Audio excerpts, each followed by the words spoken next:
السلام عليكم مشاهدين. اليوم ان شاء الله غادي نتقاسم معكم واحد الشهيوه في الفرن، الدجاج معمر بالشعريه. وممكن تختاري اي خضره، ممكن تدي، انا اليوم اختاريت البطاطس مع الدجاج في الفرن. ممكن تديريها بوحدها، ممكن تديري شي خضر اللي كتبغي، مثلا اللوبيا، مثلا البصل والطماطم، اي خضر كترفقيها بها في الفرن ماشي مشكل. المهم نبداو على بركه الله. بسم الله الرحمن الرحيم. اللهم صل وسلم على سيدنا محمد وعلى اله وصحبه اجمعين. عندنا هادو الكانصه والكبده كنقطعوها على الاطريفات باش كنخلطوها مع الخضره. عندنا التوابل، كاين الخرقوم، معلقه الخرقوم، معلقه صغيره ديال البزار، معلقه ديال الكمون، معلقه ديال السكينجبير، معلقه صغيره ديال التحميره. هنايا كاين هذا اسمها هذه الهريسه اللي حسب الذوق، اللي بغاها ولا اللي ما بغاش، حيت اصلا كاينه لا موطارد حاره اللي ما تيبغيش الحرور كثير ينقص منها. وكاين هذا المصير مقطع طريفات بالبابه ديالو الداخليه، كيعطي واحد البنه زوينه مع الشعريه. كاين عندنا هنايا شويه ديال الثوم مجفف، وعندنا هنايا لا موطارد اللي هضرت لكم عليها من قبل.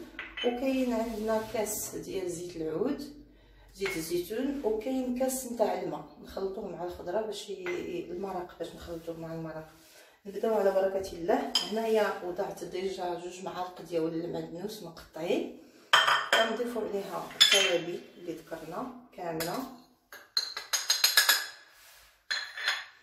كاين هنايا المصير مقطع، مصير مقطع والهريسه، انا كنبغي الحرور، عزيز عليا الحرور. كاينه لا موطارد،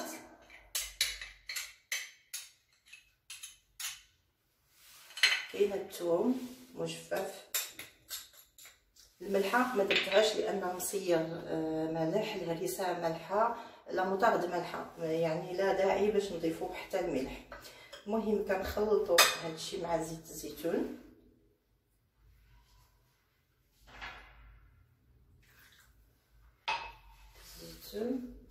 كنخلطو مزيان.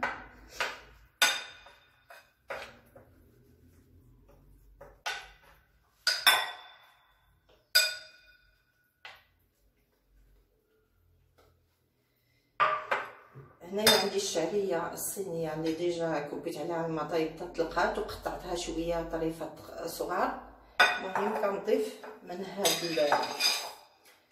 هاد الخليط ديال التوابل، كنضيفو واحد 2 معالق باش نخلطوها، ونخليو الباقي كنضيفوه فوق الخضر، 2 معالق او 3 حسب الذوق. المهم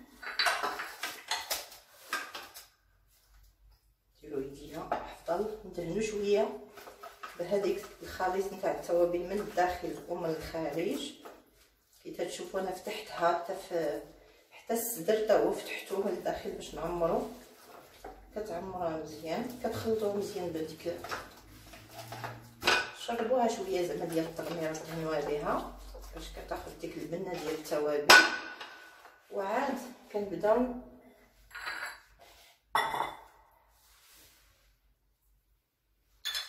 نعمروها ديك الشعريه اللي خلطنا.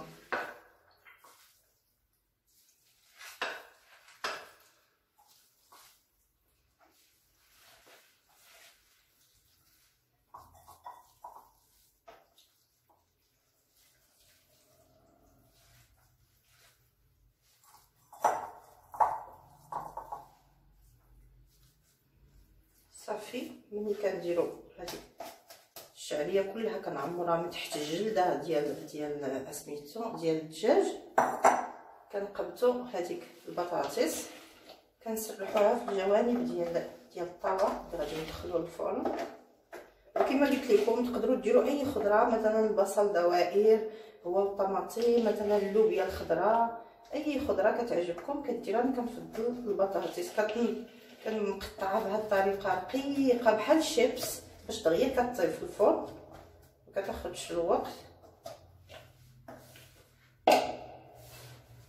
كندير نخلطوها مزيان صافي. كنديروها فوق هذيك البطاطس بهذه الطريقه، كتجي رائعه. غادي تجربوها وما غاديش تندموا عليها ان شاء الله. وسهله سهله في التحضير، ما فيهاش شي حاجه كثيره.